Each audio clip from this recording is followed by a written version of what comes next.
and Dunkin'. Sleeping in your own bed in the comfort of your own home, it's something that most of us take for granted, right? But for families who may have a loved one undergoing a transplant operation, that home is often far away. A local woman wants those families to know they are not alone. Here's Graver Denza with CBS 46's Surprise Squad. You excited? Yes. When Ziad Zogby went in for a double lung transplant, his family had no idea an apartment nearby would become home. At that point, I had been sleeping on a couch in a waiting room for 4 days. You don't just go into a hospital, get your transplant, and go home and live happily ever after. What happens in these apartments is the hard part. That hard part lasted months. Thanksgiving, Christmas. It provided a place for his mom to cook and for us to sleep and for me to just be able to run home and get a couple of hours of sleep or just take a shower. And I was close enough that if anything happened, I could be back in 5 minutes. Deal like this, we have all 4 on the first floor. The Zogby's apartment is one of 7 thanks to the Jeffrey Campbell Evans Foundation. Some of them just fall into my arms and sob. What I tell them is, I've walked in your shoes.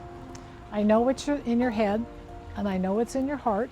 Mary Evans knows because she lived it. 15 years ago, her son Jeff got what he thought was the flu. It turned into a virus that destroyed 80% of his heart. What became my day was to go to work at 8 in the morning, work till 5 o'clock at night, get in my car, drive to St. Joseph's, stay till 11 o'clock at night, and come home and start the whole thing over the next day. Jeff died at 26.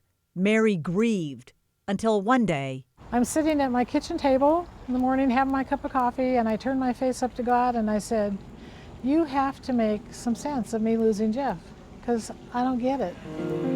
That's when she says God reminded her of all those long days. Now I'm excited. I've got a plan. The plan? A transplant house in Jeff's memory. Now I had a reason to live, really, to live. The Jeffrey Campbell Evans Foundation started small, with apartments. So welcome to one of the apartments. The first apartment opened 4 years ago. We want people to come in that front door, go to the couch, sit down. We always have a big screen TV for them.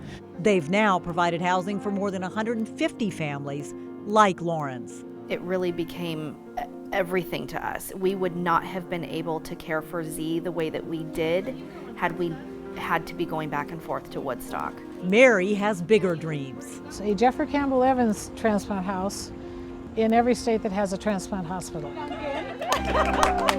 The CBS 46 Surprise Squad can't build a house, but we can say thank you. We heard your story. We were really inspired, really touched. And from Dunkin', we wanted to give you some stuff to keep you running. We also wanted to give the families here free coffee for a year. Oh my God, thank you. They go through it, I'm telling you. On behalf of United Community Bank, the community that supports us, look, we know the work that you do. Thank you. The community sees it. You have no idea. And we love it. Thank you so much.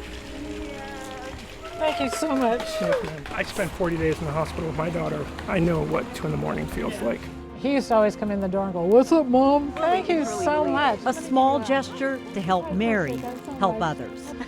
That's what I'd love to hear that again. Fabulous. But I know I'm not going to, and I've accepted that. For the CBS 46 Surprise Squad, And this is the next best thing. I'm Graver Denza. Yeah, they probably won't take this at the bank. Taking a tragedy and turning it into something positive for so many others. And right now, plans are underway to build a Jeffrey Campbell Evans house with 20 apartments in DeKalb County. If you would like more information, check out the website listed on your screen. You'll also have the details posted to our website at cbs46.com.